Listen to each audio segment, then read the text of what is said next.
You're listening to Home Sweet Home with Russ, McClellan, and friends. And here's Russ. Hey, welcome back to Home Sweet Home with Russ, McClellan, and friends. Home Sweet Home Radio. And just so you guys know, we're on everything now. We're on Spotify, iTunes, YouTube, LinkedIn, Twitter, Instagram, and Facebook. We are now, this is, by the way, our 70th show.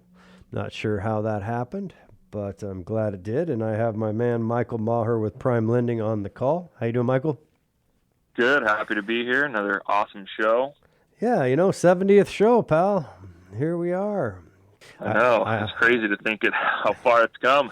It's funny because we'll probably do it 2 years from now when we listen to this show, but I went back because we're putting all our old shows on all those social media platforms and web platforms, and I listened to the first show that I did. It's embarrassing. And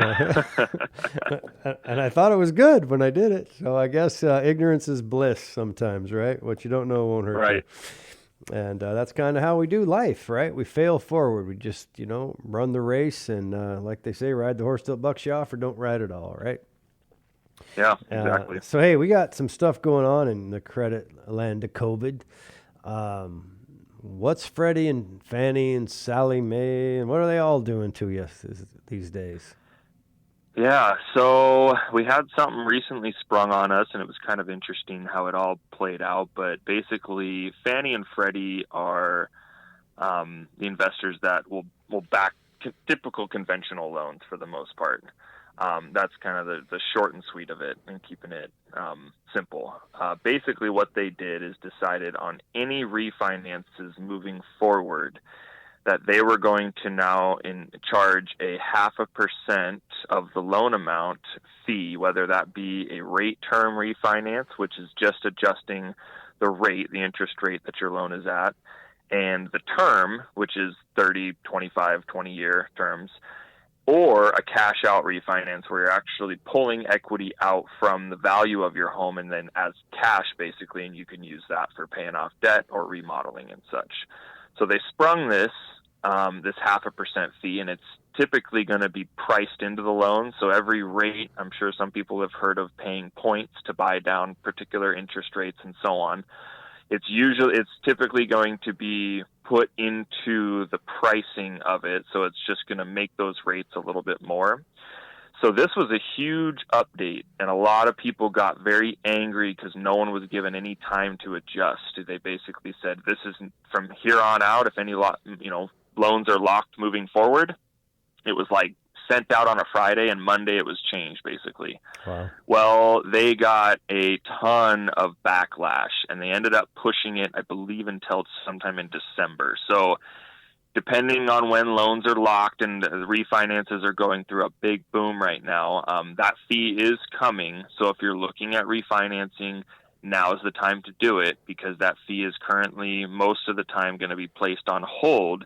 Again, because refinances are taking a lot longer, they have to be locked in for a certain amount of time. So if it overlaps with the day that is supposed to take an effect, it can change from lender to lender. But it's good to note that if you're thinking about doing it, look right now and see if you can get it closed before then, and then get that part dialed in so that you're not subject to that fee. Because that could be, depending on the loan amount, a make or break deal on if you're only planning on staying in the home for, say, 5 years or so, and that fee's tacked on, then that could make it maybe where it's not even worth, even if it's dropping an interest rate, it could make it no longer worth it. So it's just good to have the discussion, know that it's coming. If now's not the right time and you do push it, still have the discussion. Rates are still going to remain low. But just know that things are constantly changing on a dime. I mean, when this whole COVID thing started, rates they shot down. They were in the low threes, and then over the course of a week, when everything was kind of just doing weird stuff, rates went up to in the fives, and then they shot back down to the threes, and now in some cases they're in the twos, and on some 15-year products I've seen even in the ones. So just know that rates have kind of steadied. They're not really moving too much, but the rules can constantly change, and this shows us they can change on the drop of a hat with very little notice. And all of a sudden, you could go from being approved maybe to not being approved, to that particular loan being more expensive, and so on. So it's just about kind of remaining flexible and just note we're in uncharted territories. And it's just, working with a good team that can stay caught up on everything and know exactly how it's going to affect you, the consumer, on getting your loan, is extremely important, especially in today's world. Yeah, and it's an election year, so just about time to get anything figured out. We'll see what happens next, but that always tends to change the makeup depending on what happens, right? Definitely. And we're chasing things all the time. I saw the stock market's hit an all-time high again. Yep. All I know is this: when you're at historical lows, the odds are probably better it's going up than going down. And, to me, when you're looking at an appreciation rate that's pretty high right now based on just simply supply and demand, if nothing else, with all of the buyers coming from somewhere else into an area that we live in, which is very desirable, and you can't really blame them. So I'm telling people to shoot the gap if they're in the mood. Now's probably as good a time as ever to buy and get in the game, and especially over, I say it all the time, but I hate to see these people, these buyers that maybe don't buy over $5 or $10,000 and somebody else gets the deal, because we are seeing multiple offers on a lot of our listings.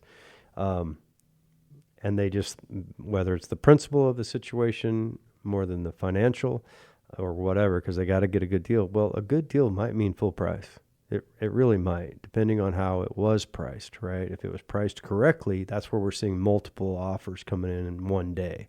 And right. I just tell people that these, think about the cost of money, because the cost of your money, the interest rate, is a huge part of the overall analyzation of the deal. It's not just about the price of the house. It's about the cost of the money.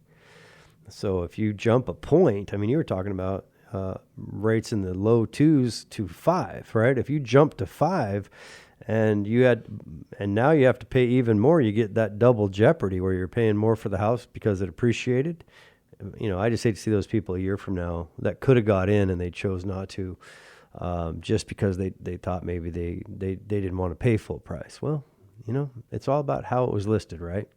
Yeah, exactly. And it's funny you mentioned that, because I feel like everybody, as a new buyer, or maybe even, seasoned buyers as well, if they're buying another home or a second home or just upsizing, everyone always typically feels like, oh, this is the height of the market. Maybe, if I wait, maybe I can get a deal.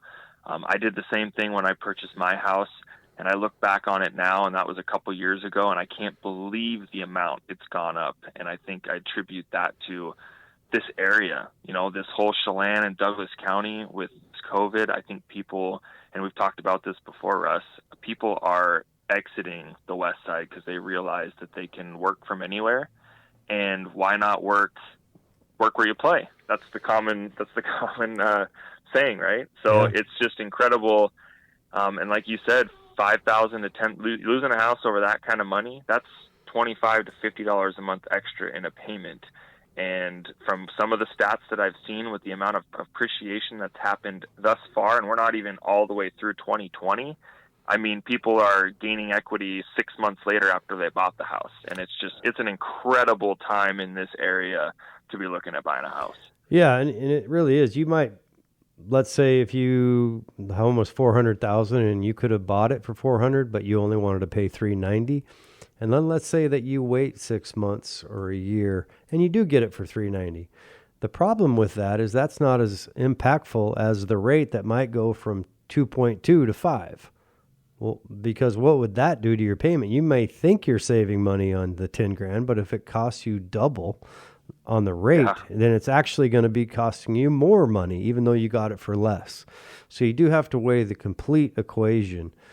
And if you can get rates the way we can get them right now for people, think long and hard. If you're that close, shoot the gap, get in the arena. And then to your point, a very good point, we used to, I've been in this business a long time. We've always appreciated over the long term. And, 6 to 8% a year was pretty good. I'm actually thinking there's a percentage, it's hard to tell, but it's a monthly percentage now of appreciation, which is kind of wild. You know, when you're appreciating by the month, get in the game.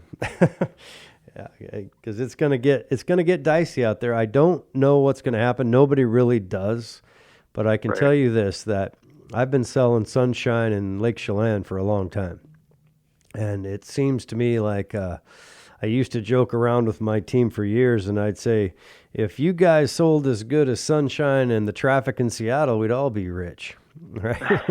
Because it's more of a push exiting that metropolitan area on the west side, and then it is even a pull. But now people can make the money that they used to make, and they were forced to live in the downtown core of Seattle or Bellevue.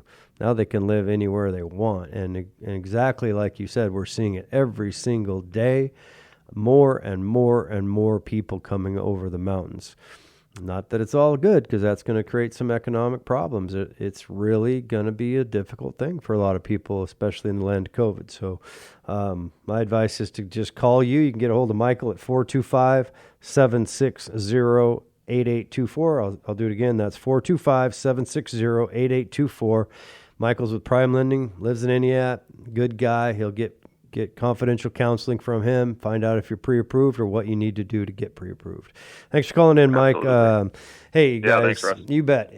Hey, throw the phone in the drawer. Take a deep breath. I mean, everything's polarized right now. You know, the world's going to keep spinning on its axis. Just calm down a little bit. Go outside, play with the animals, enjoy yourself, have some fun with friends and family.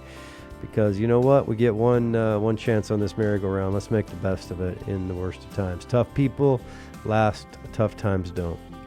Thanks for tuning in. Have a great Saturday.